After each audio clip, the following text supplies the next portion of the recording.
päevalüliti. Lülitume teemasse.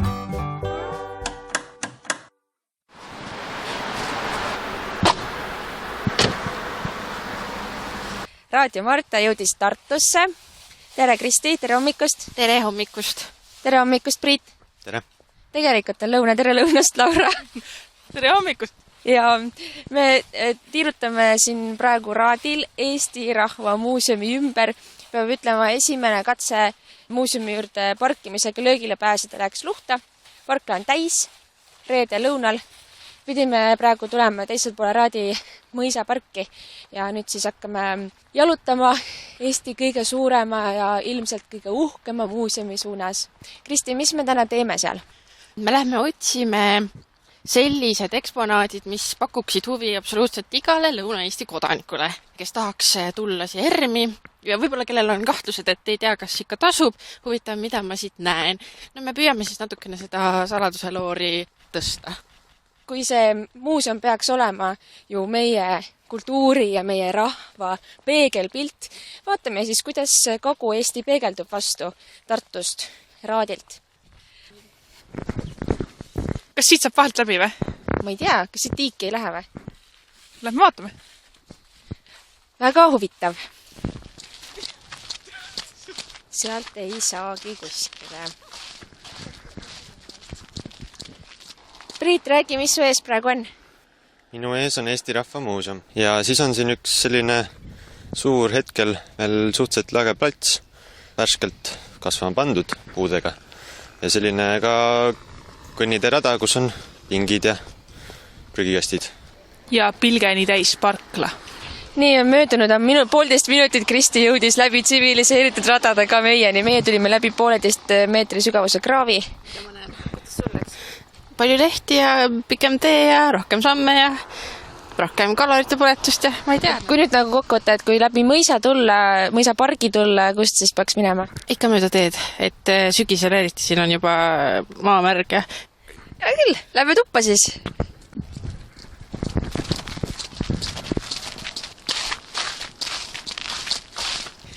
Grete, sa nüüd väliselt vaatled. Sa oled piltide pealt ka näinud, aga kas see siis päriselus tundub ka nii suur, nagu temast on räägitud väliselt just? Kui ma mõtlen tõesti nende piltide peale, mis ma näinud olen ja siis vaatan seda, siis nagu haruharva ma oskan kujutada ette, kuidas see arhitektide joonistatud pilt võiks päriselus välja näha, aga siin on nagu väga-väga üllatavalt sarnane. Aga võib-olla see on lihtsalt sellepärast, et see hoone on nii sirge, nurgeline, nagu selline natuke futuristlik isegi või? No minu jaoks tundub ta võib-olla isegi natuke väiksem, kui ma nagu piltide pealt olen näinud. Et ma ei tea, võib-olla tundub nagu natuke kõrgem või pompöössam, et siit praegu tundub nagu selline kui oled käinud kuskil Kesk-Euroopas, siis selline suure kaubanduskeskuse peauks põhimõtteliselt. Ma nii päris ütleks, sest kui ma vaatan ukse juures siis inimesi, kui kaugel me oleme praegu 150 meetrit võib-olla. Inimesed on ikkagi nagu 1/6 või 7 sellest, kui kõrge see asi tegelikult on. No seda küll jah. Keda sa, Laura, näed praegu? Suurel hulgal koolilapsi. Tundub jah, et siia käiakse ikkagi juba täiesti klasside kaupa. Ka Soome numbrimärkidega autosid on siin näha. Lausa bussid siin me näeme. Splehtonen.fi. Et reedene päev on vist täitsa selline muuseumipäev. Aga me oleme kohe nüüd uksest sisse astumas. Jah. Eesti Rahva Muuseum avati sel aastal 29. septembril piduliku kontserdiga. See tähendas, et enam kui 100 eest Oskar Kallase, tollase rahvaluule teadlase ja diplomaati alustatud projekt sai nüüd lõplikult oma puhta ja turvalise kodu. Eelmine president Toomas Hendrik Ilves ütles ERM-i avamispeol, et see muuseum ja maja siin Raadil on loodud Eesti rahva ja maa auks, meie iseteadvuse ja iseolemise auks. Otsime siis, millised Kagu-Eesti killud Eesti rahva ja iseolemise lugu jutustada aitavad. Laena mulle kannelt vanemuine. Kaunis lugu mõlgub meeles muistse põlve pärandusest, ihkan laulu ilmutada. Ärgake allid muistsed hääled, sõutke salasõnumida, parema päevade pajatust armsama aegade ilust. Rääkides Eesti rahvast ei saa üle ega ümber minna eeposest. Laura sirvib praegu ühte kõige uuemat varianti Kalevipojast, mis on siis täiustatud selliste koomiksi-laadsete piltidega ja mis püüab siis seletada natuke seda Kalevipoja seiklusi. Huvitav on siin see, et siin on ka ära toodud piirkonnad, millest siis Kalevipoeg räägib. Vihtla järv Rõuge vallas. Seda järve seostatakse Kalevipoja sauna tegemisega Rabatu ja Vihtla mägede vahel. Võtame veel ühe Põlvamaalt. Tuulemägi, Kalevipoja legendiga seotud paik Vasse-Kuuste vallas. Siin asub mets ja mägi, kus elanud enne muist üks nõid, kes tuulispea kombel endale ümbruskonnast varandust röövis. Kalevipoeg olevat selle mehikese üks hetk kinni püüdnud ja kotti pistnud ning külarahvale üle andnud, mis peale külarahvast ta siis hingetuks peksnud. Üks ainukene punkt on siia toodud ka Valgamaalt. Kalevipoja raudmeestega võitluse koht peaks olema Lõuna-Eestis Koiva jõel. Ka selle koha olevat Kalevipojaga seostunud Kreutzwald. Fehlmanni arvates toimus võitluse koht hoopis Ao jõel. Nii et selles kõige uuemas Kalevipoja raamatus on hästi palju punkte, sadu punkte, mis Eesti looduses või meie Eesti maa peal seostatakse Kalevipoja tegevusega. Aga siin põrkuvad kaks legendi, Kreutzwaldi ja Fehlmanni omad. See pilteepos on nagu selles mõttes tore, et see võiks tegelikult raamaturiiulis täitsa olla. Näiteks lastega alustada sellest ja kas või just sellest nii-öelda punktide merest võtta oma kodukant ja vaadata, mis seosed Kalevipojal sellega on. Selles mõttes nagu tore raamat. Hiiglaslik hoone on see nii või naa ja meie kogu reportaažist jääb ütlemata palju välja. See on vaid lühike tutvustus ja meie otsing leida erilisi lugusid ja erilisi Eesti märke, mida kuulajateni tuua. Eestiga seostub meil kõigil midagi, mis on ainulaadne ja kordumatu. Meie lugu on individuaalne, eriline, seotud üht või teistpidi sellega, mida ERMis nägime. Kellele meenub õllekapp maagudus, kellele hoopis ema soovitust, et paar rida võiks ju ontlik eestlane Kalevipoega küll peast teada. Sestap me reporter Laura laulustada lasimegi. Nüüd oleme Kristiga jõudnud sellise kummalisse kohta, kus on hunnik sellisest riidest silindreid, mille keskel paistavad olevat midagi. Mis need on, Kristi? Siia on välja toodud vist siis ajaga, läbi aja siis erinevad voodiasemed või kus inimesed puhkavad. Et esimene muidugi 19-20 sajandi algus puidust lapsehäll seal kõrval, kuni siis nõukaaegsete, mis juba ütleme minu vanaema juures sellised diivanid, tugitoolid, aga ka raudvoodid, mis siis sajandi vahetusel siin olid.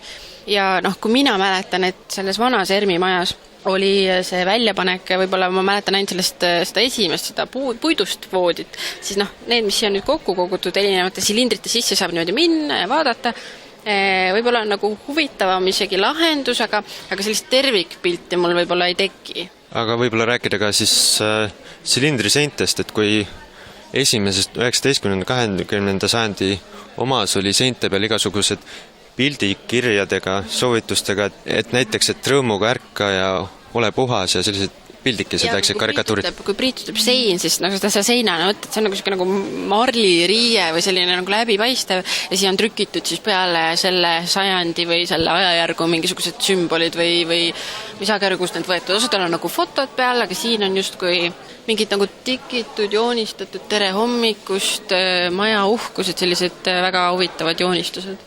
Kas äkki võib-olla oli voodilinadel või pesupüüridel? Äkki nendelt leitud? Tõesti, siis siin näed, Guten Morgen on kirjutatud osa saksa keeles, et võib-olla baltisakslastelt ka kuskilt saadud. Näiteks, et kus majas puudub töö ja hool, seal kadunud leib ja sool. Lehte Ainsalu, Mati. Oleme jõudnud ühe sellise raadio juurde, mida saab kruttida, siin on Vladivostokist, Moskva, Tallinna, Helsingi kuni Washingtoni välja, aga kui seda nuppu keerata, siis paremale poole saab minna, siis Moskva poole saab minna, kui sa keerad, siis aga vasaku poole läheb väga keeruliselt, saab edasi minna, see viitab sellele, et Nõukogude ajal, kus nüüd on Raadio Luksemburg lõpuks ometi kätte saadud, oli sellised võimalused kirjutatud, aga väga oodatud. Laura, kuidas sa kirjeldaks seda kruttimisprotsessi siin? Ma siin krutin juba mitmendat minutit, et seda sagedust hoida Washingtoni peal, sest nii kui ma selle kruttimise ära lõpetan, siis ta läheb kohe mulle tagasi kas Tallinna või lausa Moskva peale, kus tuleb siis nii-öelda venekeelne muusika ja raadio. Kõndides näituse koridori keskele jõuame ajahetke, mis on Eestile võib-olla kõige olulisem. Tärkas lootus saada oma Eesti riik. Mis see siis on? Kuidas see välja näeb? Kes on need inimesed, kes ärkamise ajal meie tuleviku ehk vaba Eesti eest seisid? Grete on jõudnud ühe järgmise ekraanini. Me oleme jõudnud rahvusliku ärkamise aega ja siin ekraanil taaskord suur sinine lahmakas ekraan. Sellel ekraanil hõljuvad väiksed sinised, helesinised kolmnurgakesed ja nende all nimed. No, näiteks võime siit lugeda Karl Nahkuri või Natali Johan Pärna nime. Siin on kajastatud inimesed, kes on seotud ärkamisajaga ja just sellise kirjameeste seltsi või mõne ajalehe asutamisega. Märkida tuleb seda ka, et siin on nagu viidatud, et kes oli kellega seotud, et selles suhtes, no näiteks võtame Eesti kirjameeste seltsi, siis on kõik terve ekraan läks särama. Aga kui võtta näiteks siin on Henrich Masing, siis tema puhul on Simse seminar. Ja Postimees, näiteks vaadata klikkides Postimehe peale. Särab jälle kogu ekraani, siin on hästi palju nimesid juures. Ma ei tea, näiteks vaatame, kes oli Jan Pausk, 1855. aastal Paistu kihelkonnas sündinud koolmeister. Ja tema oli näiteks siis rahvaluule koguja ja ka Sakalaga seotud ja ka Eesti kirjameeste seltsiga. Aga nagu enne nägime ka Postimehega, ehk et siin on kaardistatud ära kõik kõige tähtsamad inimesed, kes on siis hakanud seda Eesti kultuuri ja Eesti asja ajama 100 ja rohkem aastat tagasi. See siis läheb edasi. Aga peaks muidugi ütlema, et need ekraanid on ääretult väga uhked ja kihvtid mängida, aga see andmekogu, mis siin iga selle ekraani sees peitub, see on lihtsalt hoomamatu tegelikult. Siin neid nimesid, ma arvan, on 100, aga selleks, et aru saada ikkagi, kes, mis teenel oli, et siit minul näiteks jääb natukene nagu hoomamatuks see asi. Et pigem on sellega tore nii-öelda mängida ja paar killukest saada, aga mingit sellist suuremat üldpilti ta tegelikult ei anna, sest see tõesti see infovoog siin on nii tohutu, et sa lihtsalt ei suudagi seda kõike vastu võtta. Ja siin on ju nii-öelda iga teema, iga valdkonna kohta on ekraan olemas, kus on tohutult informatsiooni, et kui sa tead täpselt, mida sa otsid, siis sa tuled kõige ekraani juurde ja sa leiad selle tegelikult siit ülesse. Meenutades siis natukene rahvusliku ärkamise tausta ehk siis 19. sajandi teist poolt. See oli see aeg, kus Eesti ühiskond oli tegelikult pigem saksakeelne. Olgu, et me olime Vene võimu all, aga siia jäänud saksa aadlikud olid need, kes määrasid kogu kultuuri ja kogu olemuse ja eestlasi peeti pigem nagu talupoegadeks ja maarahvaks ja siin ERMis on ka välja öeldud, et sõnad eestlane ja talupoeg olid sakslaste jaoks lausa sünonüümid. Aga ühel hetkel tõesti, nagu kogu ülejäänud Euroopas 19. sajandi keskel, algas selline rahvuslik ärkamise aeg ja rahvuslik tuhin, et hakati väärtustama rohkem meie kultuuri, hakati kirja panema meile omaseid asju ja sellest see rahvusliku ärkamise temaatika siin räägib. Suuresti muidugi on see seotud siis ajalehtede tulekuga ja eestikeelse kirjanduse levikuga. Ja siis siin seinal ongi kõik üles laotatud tollel ajal ilmuma hakanud eestikeelsed lehed, mis rohkem või vähem populaarsust kogusid ja et esmapilgul jäävad kohe silma Postimees ja Sakala ja Sõnumitooja, et huvitav on vaadata neid lehti nii-öelda paberkandjal, mida me oleme nii palju oma ajalooraamatutest ja siis ka loengusaalis näinud, aga nüüd on nad ka tegelikult paberil siin meie silmes. Kristiga sootusärevus kasvab. No vaatame, mis siit nurga tagant paistab. Lipule on jäetud ka siin suur ja tume ruum ümber, ühel pool seinad sinised, teisel pool mustad ja kõige toa keskel siis uhkelt esimene Eesti lipp. Ma arvan, et sinimustvalge lipp on iga elaniku jaoks tähtis ja see ruum, kus on see suur esimene sinimustvalge lipp, 7. aprill 1882 aasta sõitis üliõpilane Aleksander Mõttus sinimustvalget värvimütsi kandes voorimehel läbi Tartu kesklinna. Saksa korporandid asusid teda jälitama, rebisid tal värvitekli peast, viisid selle oma korporatsiooni korterisse ning tallasid jalge alla. Aleksander Mõttus visati ülikoolist välja. Eesti korporatsioon jäi tol korral asutamata. 1984. aastal tekkis Karl August Hermanni abikaasa Paula Hermannil Põltsamaa kihelkonna koolmeistri Gustav Beermanni tütrel Emilia Beermannil ja Miina Hermann Härmal mõte õmmelda seltsile siidilipp. Eesti üliõpilasseltsile lipp, milleks saigi sinimustvalge. Kui Eesti 40. aastal okupeeriti, keelustati sinimustvalge ning asendati punalipuga. Samal ajal algas okupatsioonivõimude jaht EÜS-i lipule. Seltsi liikmed matsid ajaloolise lipu Viljandi lähedal maa sisse ja selle asukohta teadsid aastaid vaid väga vähesed. Lippu varjati hoolega kuni 90. alguseni, kui sinimustvalge Eestis taas vabalt lehvida võis. Lipp võeti peidukohast välja ja anti 24. veebruaril 1992 pidulikult EÜS-ile üle. Et Grete, kuidas sa kirjeldaksid esimese sinimustvalge lipu olukorda? Tegelikult see sinine on päris hele sinine ja mõistagi valge tuhmub, eks ole, aja jooksul. Valge on pigem selline kreemikaks läinud. Aga kui nüüd vaadata lähemalt, siis jah, ongi aru saada, et see ongi siidist.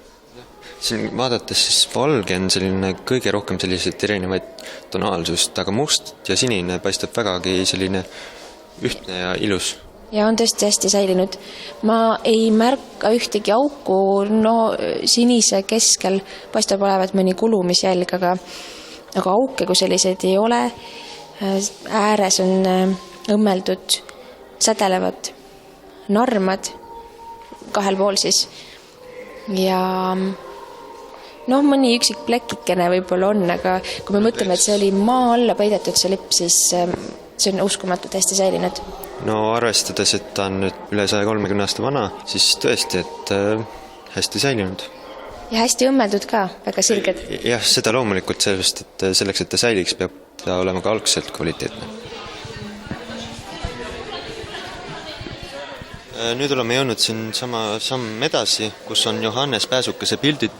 Siin on niimoodi regioonid jaotatud, ka siit Põlvamaalt on näiteks on üks Seto naised ja lapsed, üks selline vanemat sorti pilt, mitte küll väga vana, arvestades, et Pääsuke hakkas tegutsema 20. sajandi teisel kümnendil aktiivsemalt filminduse piltidega.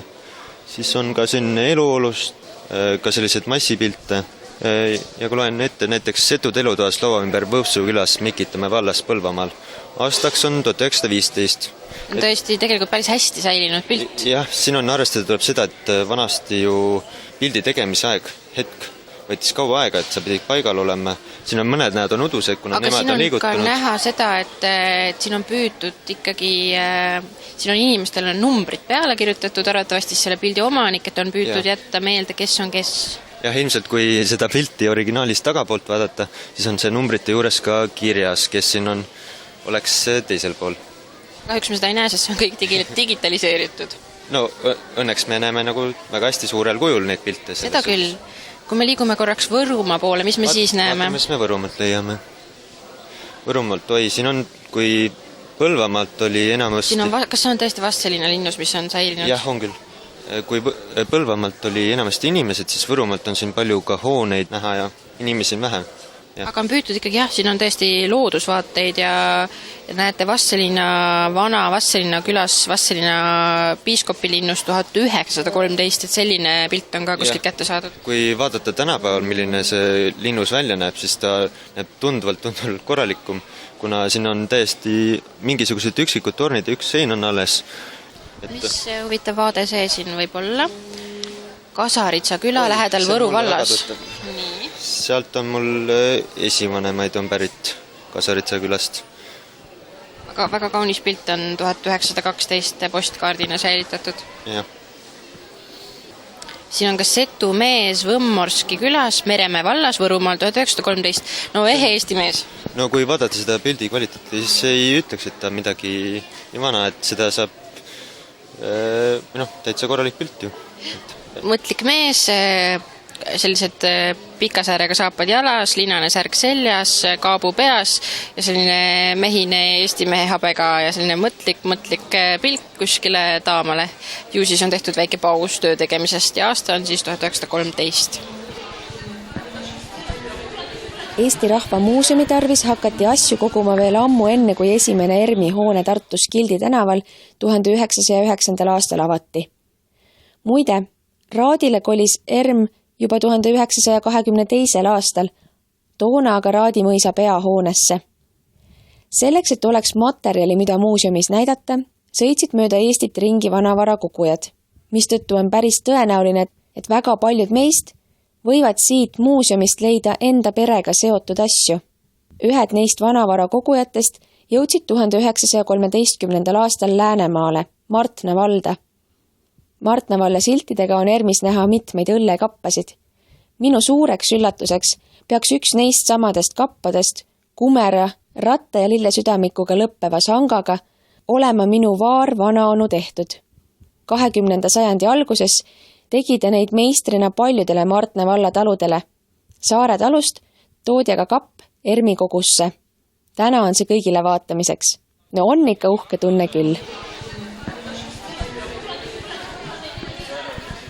Siin õllekappade saalis on üks päris korralik suur põrand, klaaspõrand, jah, millest me näeme alla kaarikuid ja näiteks ka lapsevankreid ja selliseid suuri eksponaate, mis mõistagi ei mahu lihtsalt üles, aga nüüd me saame neid ülevalt alla vaadata. No sinna ei pääsegi vist inimesed, et seal on teatud temperatuur, me tunneme natuke seda ka siin. Niiskus on küll, jah. Ja, et nende juurde me kõik ei saa, aga see on tõesti väga huvitav väljapanek, et ma kujutan ette, et sellised liikumisviisid ja sellised atribuudid käisidki mööda Eestimaa teid mõned sajandid tagasi. Näiteks mööda postiteed, jah? No näiteks, aga ütleme see on libisemiskindel, aga ütleme nii, et kui ma Tallinna teletornist kardan sellise asja peale minna, siis siin juba on natukene parem sees.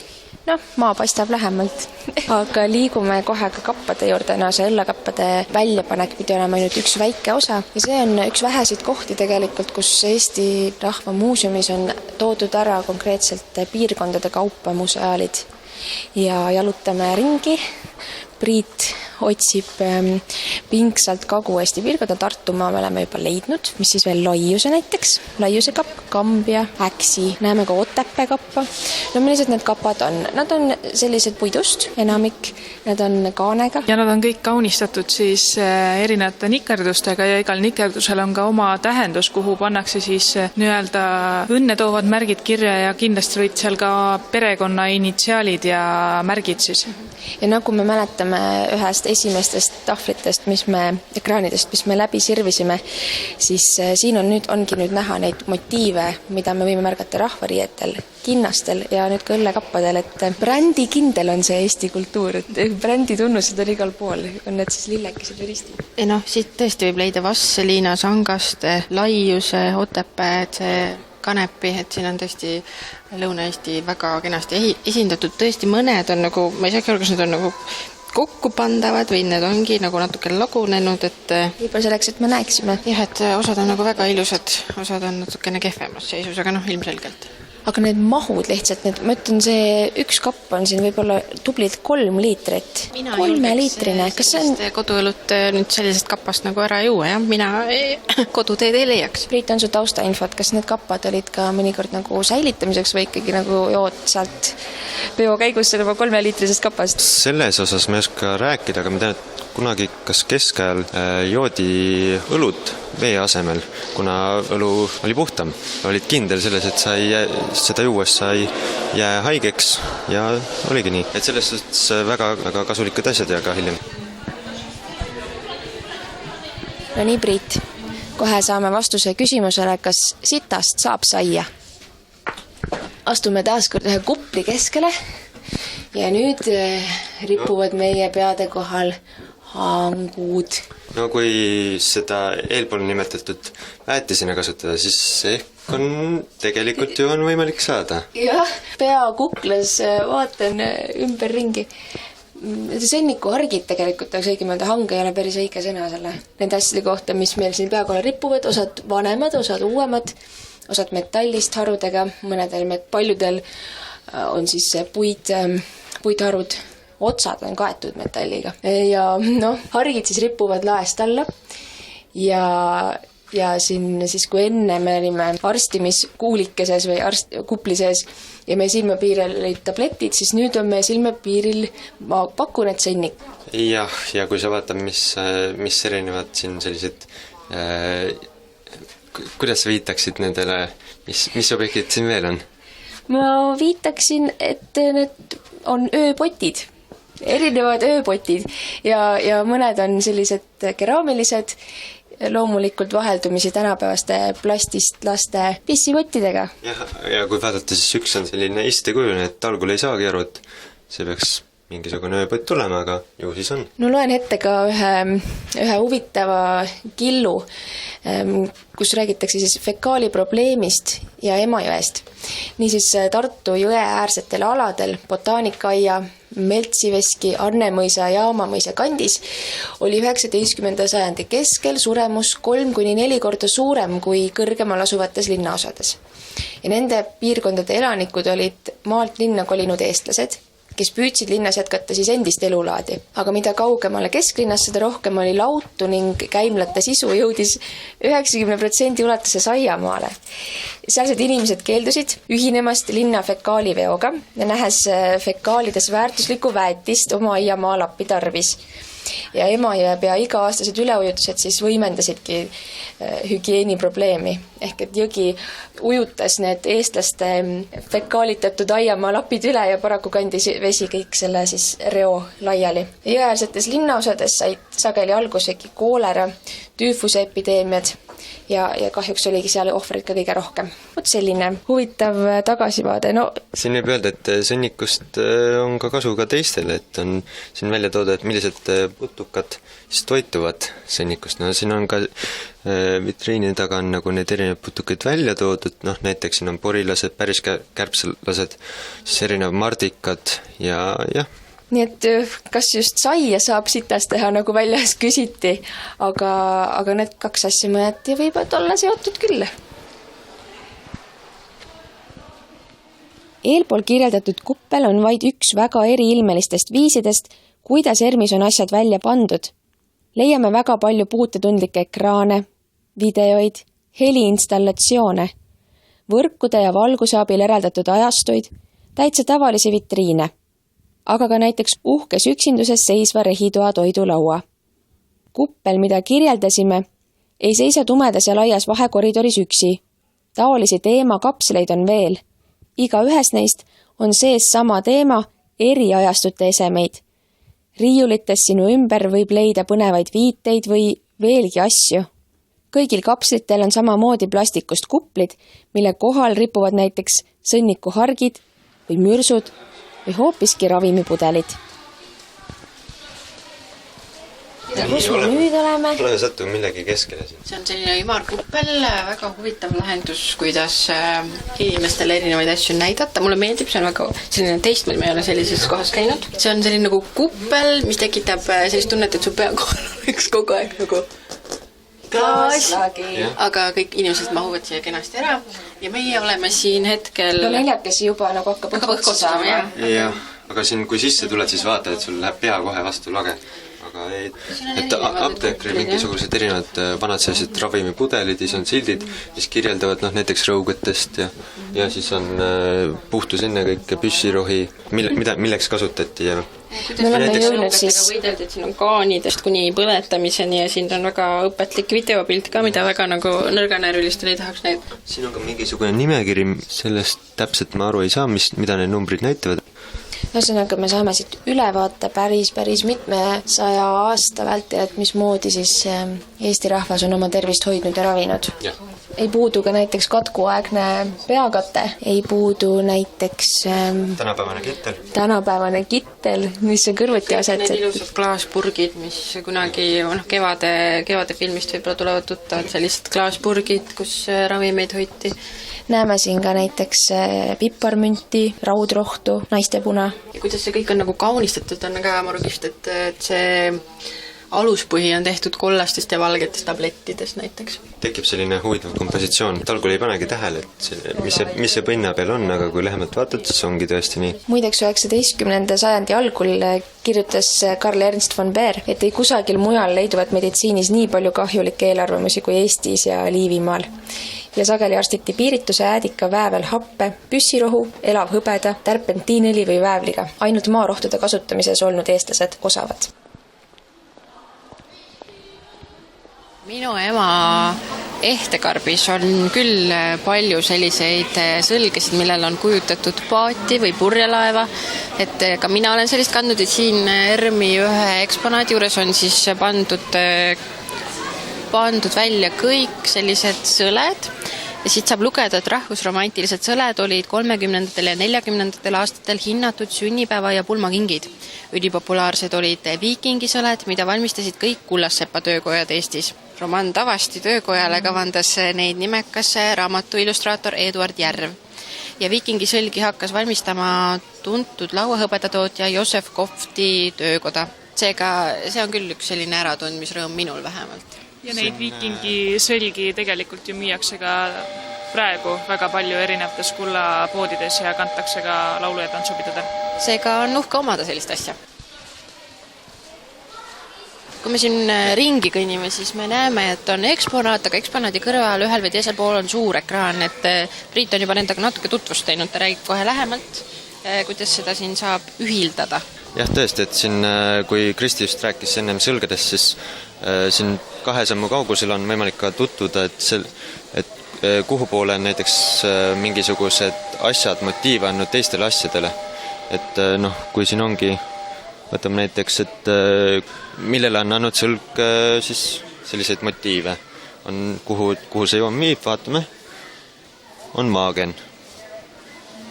Need ühed motiivid võivad olla siin pealinikust kuni hoiukirstud, kapad, kindad, et need motiivid ja siin on kõik nagu rägastikuna, niidirägastikuna üksteisega seotud, et see on väga põnev selline vaatamine. Käised näiteks, linased käised, tikandid, Virumaa omad, aga viivad välja klaaskausini, kristallkausini, mis on tehtud siis Loorupi klaasivabrikus Tallinnas 30-ndatel, et need on väga huvitavad seosed. ERM-is on kenasti kokku võetud ka regilaulude taust. Regilaulu maailma keskmes on abiellumisealine naine, kelle mõtted ongi keskendunud siis kaasavalikule. Ja toona sai regi värsside abil väljendada tavaelus piinlikkust tekitavaid romantilisi tundeid, et me vist jõudsime selle palju räägitud eestlaste fenomeni, või mis fenomeni, omaduseni, et tunnetest väga rääkida ei oska, aga nüüd enam tänapäeval ka laulda ei osata enam tunnetest. Või siis on meile rohkem tulnud läänelikumaid või sellised globaalsemaid tundeavaldusviise rohkem. Aga tollal tõesti siis 100 rohkem aastat tagasi kasutati regilaulu selleks, et rääkida, mida teise inimese vastu tunti. Ja siin regilaulude ääres me oleme taas ühe ekraani ees, millest me püüame teile kohe leida mõned näited paarist salmist. See kaart on seekord siis vormistatud justkui nagu tähtkujude järgi. Ja siin on siis pandud nii-öelda algne regivärss ja kõrvale on pandud ka siis nii-öelda tänapäevases eesti keeles seletus, et mis need sõnast siis tegelikult tähendasid.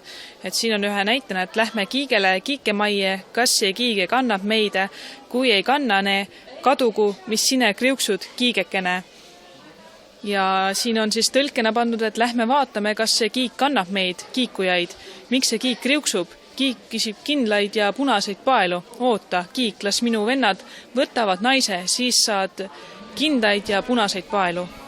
Kui jääb maisegi paista, kui jääb maisegi paista, pärge mu päässa.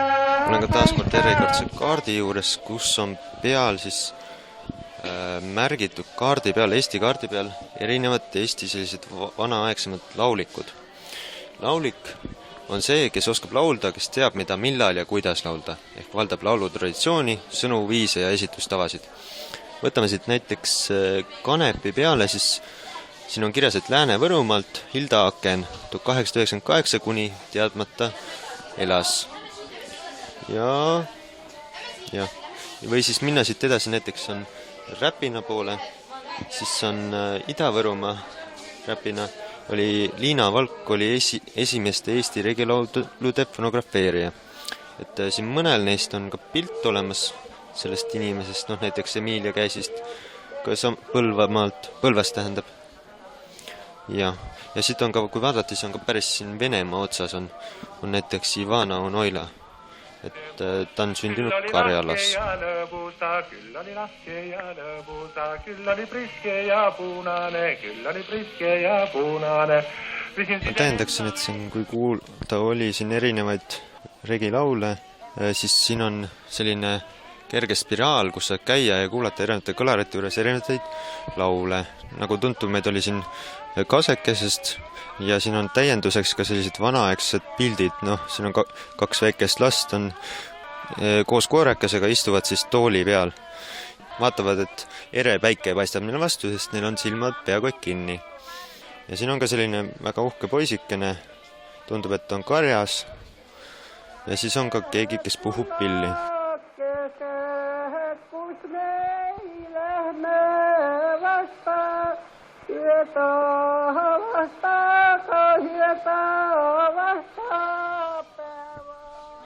Küll virtüvi makkana, meile küll saie saakkana.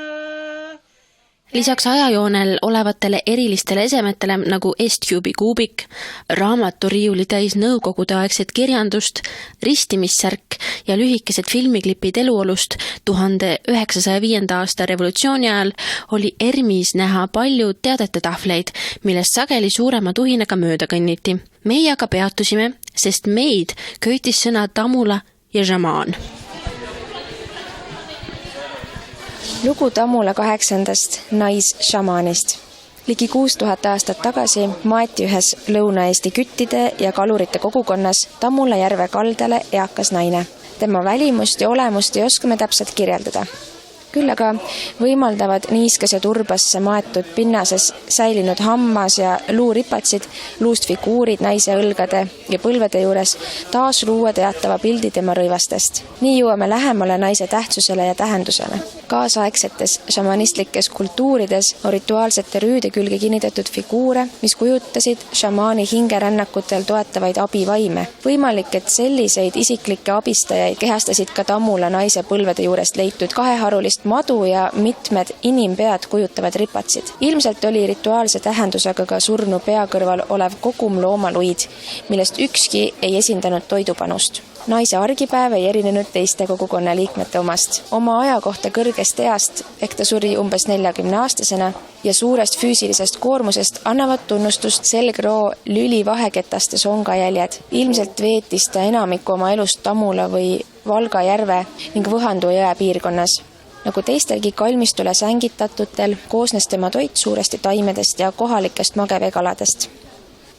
Need matused toimusid umbes 3900 kuni 2600 aastat enne Kristust. See on suurim kiviaegne matmispaik Eestis. Ühtlasi üks rikkalikuma ripatsi valikuga terves Põhja-Euroopas. Siiski on sinna maetud vaid väike osa toonastest elanikest, mis rõhutab nende erilisust ühiskonnas. Võimalik, et ka kalmistu asukoht järvest välja voolava jõe lähtekohal oli tähendusrikas, eriti arvestades jõe kui maailmatellija rolli metsavööndi ühiskondades. Kui jõudsime oma rännakuga ERMi Eesti püsinäituse saali lõppu, siis vaatas meile vastu ürgaeg, või õigemini, aeg, mil Eestimaast ja tegevusest selle pinnal on leitud esimesi jälgi. Reporterid Kristi Sarap ja Priit Pokk jäid sadu klaasikuubikuid meenutava vaateakna ees seisma. Kristi, mida sa näed siin? See on selline klaasvitriin, kus on väljakaevamistelt siis leitud Eestist kaua aega tagasi leiud. Täpsemalt kust? See on Rõuge linnus asula, siin ekraani peal on võimalik ka kogu seda asulat nii-öelda interaktiivselt vaadata, aga kui me seda loeme, siis see oli umbes 1500 aastat tagasi, kui Eesti aladel ja naabermaadel terve hulk uut tüüpi asulaid hakkas eksisteerima ja nii-öelda maalt linna kolimisel olid mitmed eelised, käsitöölistel oli Rõuge taolises keskuses lihtsam oma toodangut pakkuda. Ja need leiud ongi siis erinevad tööriistad kindlasti. Jah, mõne asja puhul võib tuvastada ära, mis ta oli või ja mis funktsioon võiks olla, näiteks siin on mingisugune terariist, siis osade asjade puhul on ainult killud ja siin võib ainult oletada, et mis seal võiks olla. Ja kuna siin on Rõugest juttu, siis olid kindlasti omal kohal ka veeteed, jõed ja järved, mis sidusid siis Rõuget lähemate ja kaugemate naabritega ja siin on palju ka sellist kaubandus- ja kaluritest järele jäänud igasuguseid erinevaid kilde, need ongi nagu sellised, millest seal muidugi otseselt peale vaadates vaataks just ka tavaline nagu kivitükk, aga sellel on oma lugu taga. Ja kõik on nad siis sealt linnaasulast 11. sajandi paiku leitud või vähemalt on see niimoodi registreeritud, kuna see on leitud. Siin jääme praegu vastuse võlgu, siin ei ole öeldud, millal need väljakaevamised on olnud. Aga vaatame ühte konkreetsemat siit. Siin on üks selline 2 suurt. Mis need võivad olla sellised 2? Mis puutükki või luutükki või mis siin on? Kui ma oskaks öelda, aga need on... Paistab, et need on raudtesemed siiski, kuigi... Masterdatud öelda materjali kaup, aga siin ei ole silti juures, et mis nad on või kus nad on, et ma peakski nüüd minema kuskilt ekraani pealt seda vaatama. Ma ise tahaks küll, et siin oleks nagu väike silt, et ahaa, see on see. Aga näete, siin on ühe killu peal on täiesti näha mingisugused tekstid, mingisugused numbrid, et siin on ikka kõvasti nendega vaeva nähtud. Aga samas, kui mõelda, et kui siin oleks iga selle kastikese juures, see on tõesti väga, ma ei julge öeldagi, ütleme 1000 umbes sellist väikest kastikest, et kui iga asja juures oleks väike sildike, siis võiks muutuda väga kirjuks pildiks, ütleme nii. Jaa, aga niimoodi peale vaadates ei anna mulle sellist üldist pilti ikkagi kätte. Jah, et siit tuleb veel kuskilt lisainformatsiooni vaadata.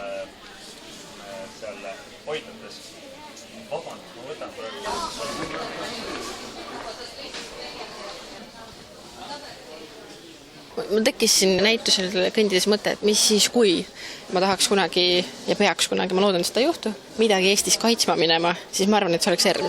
Sest siin on tõesti sellised asjad lipust, raamatust, meie vaara ja aegsete kildudeni välja, et see oleks koht, mida ma tuleks küll kaitsma, ma arvan.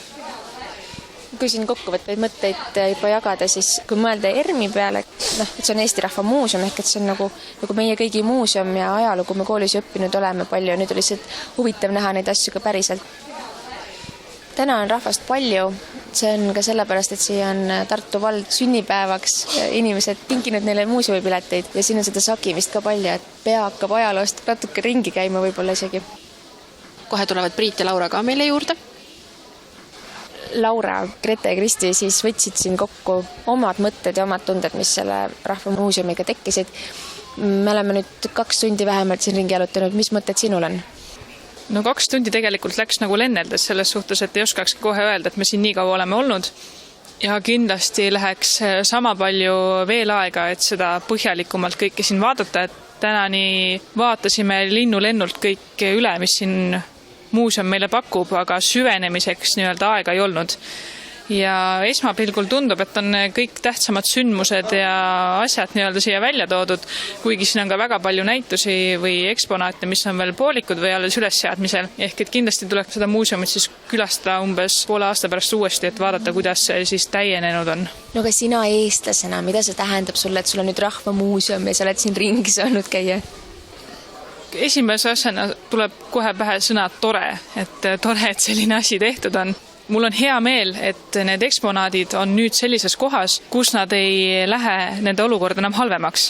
Ehk et nad on siin olemas ja kellel on huvi ja kes tahab neid näha, neil on alati selleks võimalus. Et neile hinnalistele asjadele on loodud hea keskkond.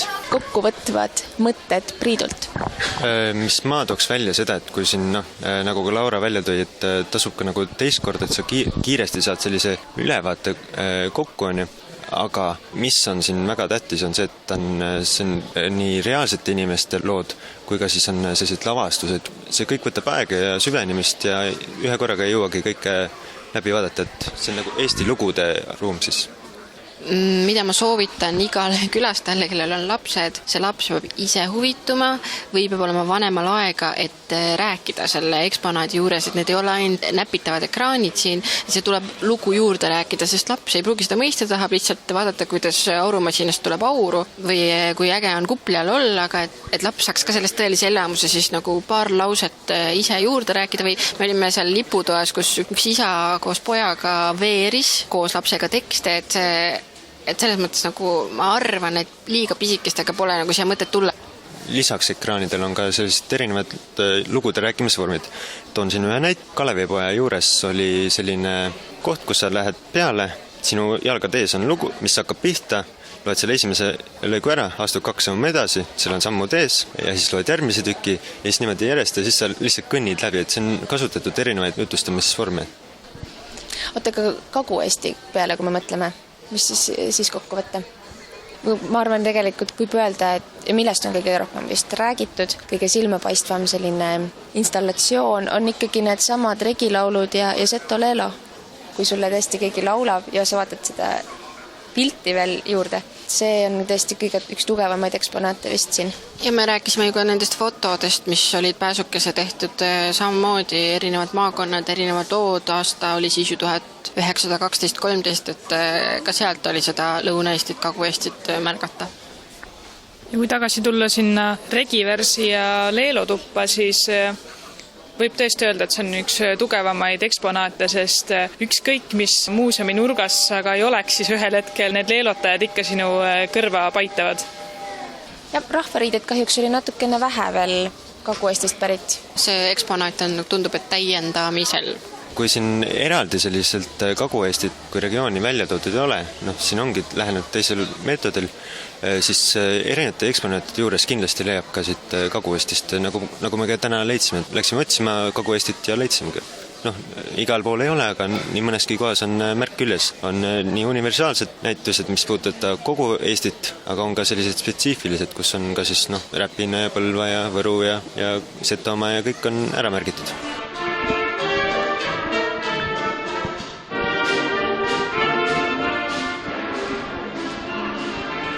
Nii, oleme jõudnud siia siis ERM-i ukse juurde. Taas kord, mis on viimased lõpumõtted teil? Nii palju, kui me taustalt kuuleme orkestrimuusikat, siis ma arvan, see võtabki päris hästi kokku. Milline see ERM on, et enne just rääkisime teile igasuguseid lugusid, mis meil endal tuli meelde nendest inimestest, kes siia on talletatud. Aga elu läheb edasi ja ERM ei ole mitte selline ajaloo koht, vaid ka kaasaja koht ja väga palju üritusi on. Kaarel Tarand rääkis meile, et lausa mõned asjad on 2 aastat ette planeeritud. Et siin elu käib, mitte ainult nende videote vahendusel, vaid ka ürituste näol. Jalad võib-olla isegi annavad juba nüüd natukene tunda, et kui oleks tahtnud ja tagasiteel juba lugesin ikka veel midagi uut ja põnevad, et siin avastamisrõõmu jagub, et ühe päevaga 3 tundi on ilmselgelt vähe. Grete, Kristi, Laura ja Priit tänavad kuulamast ja soovivad kõigile head teed ERM-i. Päevalüliti. Lülitume teemasse.